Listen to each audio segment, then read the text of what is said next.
Mike, and today I've just had a call from a client and we're going to go and change his bathroom taps in his sink.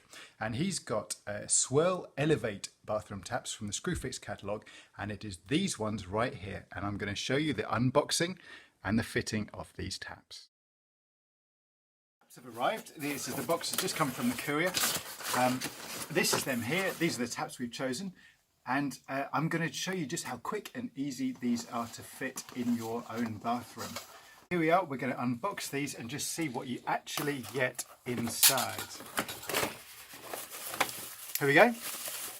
One tap, two taps, and a set of instructions. There's not an awful lot to go wrong here. So we're going to go and fit these in the customer's house right now. It doesn't take an awful lot to fit a set of bathroom taps. These are the tools I'm going to use. I'm going to be using a new fibre washer, which will help seal the tap onto the existing plumbing. I'm going to be using an adjustable spanner and a box spanner. That's called a box spanner to get onto the big nut at the bottom of the tap. These should be available at most plumbing merchants and tool shops. This is the tap that needs to be replaced. As you can see, it's dripping. There goes yet another little drip there. The first thing we need to do is to turn the water off. And if we look at the pipework here, we can see that there is no isolation valve on that. We can't just turn this tap off, so we're going to have to turn the water off to the whole house, which is quite often under the kitchen sink, and we're going to go and do that right now. Okay, so this is a typical stopcock underneath a kitchen sink. And in order to turn the water off, all I'm going to do is turn it hard clockwise. Not so hard that you break the top off, but nice and firmly to stop the water. Okay, so we're back at the tap. We've turned the main water off. And so if we turn this off, there might be, there we go, the water is now off. But there's water all the way down here through there and in the top of the pipe. And if we just undo the little nut, that means that water is going to end up on the floor, and we don't really want that. So I'm going to show you one of my favourite little tricks here. We're going to go over to the bath, and if we turn the cold tap on the bath and we let that run, that means that the pipes are now empty to that level, which is the same level as here, which now means that the pipe is empty, so that when we undo it, we're not going to get water all over the floor. Underneath the sink, right at the very end of the pipework, you'll see a nut, and that's the nut that connects the pipework to the tap, and that's the one I'm going to undo. In this photograph, you'll see the spanner on the nut, and you turn it just a couple of turns anti-clockwise to start loosening it. Then you can loosen it by hand. Okay, so I've just undone this nut here, and what I'm going to do is I'm going to gently pull the pipe away from the tap. And as you can see, there is no rush of water. And the next thing is to undo that black plastic nut that is on the back of the tap there. And for that, I'm going to use this box spanner. Okay, so we're now undoing the nut with a box spanner. There it goes.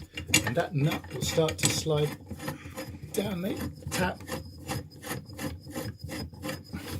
until the tap is loose. And if you look at the tap on top of the sink, there we go, he's coming up.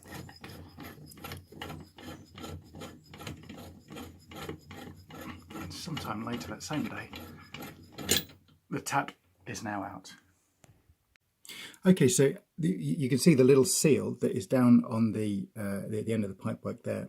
And it's a really good idea to change it now while you can see down through the hole before you put the tap on. So reaching underneath, I'm going to reach down, get the little fibre seal, take it off, and I'm going to reach down and put the new one in its place. There we go. And you can make sure that the seat where it sits on is quite clean. This is fairly clean, so I'm just going to put the fibre seal onto the end of the copper, and that's ready for the new tap. So we've got the new tap here. The taps are marked with a C for cold and an H for hot. Make sure you're replacing the right tap with the right one. Okay, so here's the new tap, same as the old one. I'm going to be fitting this in exactly the same way as I took it off. So I'm going to take the rubber washer and the nut off the end.